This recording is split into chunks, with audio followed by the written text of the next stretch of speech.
Hola, vamos a tirar su piedra. Nos vamos a tirar para la esquina de allá, donde dice Cartagena.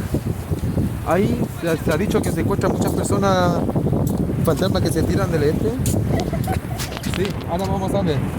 Y dicen, hay un mito que si tiras piedra te van a penar. ¿Qué carajo? No, mentira. Dijo que es un experimento, que no quiere hacer un experimento para ver cómo suena ni cómo salta la ola. Y si se ven personas tirándose.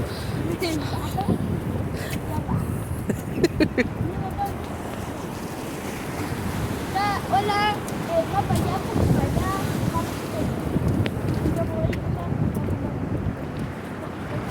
Que tenés que fijarte porque allá en la esquina no llega mucha agua, parece. Y aparte que están pescando ahí, ven. Yo te...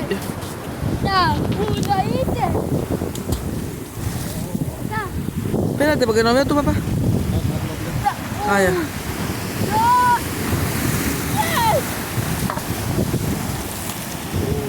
va con una piedra. ¿Echaste cómo cayó? ¿Te gustó? Sí, vamos para allá, camino ahí y vamos sin falta.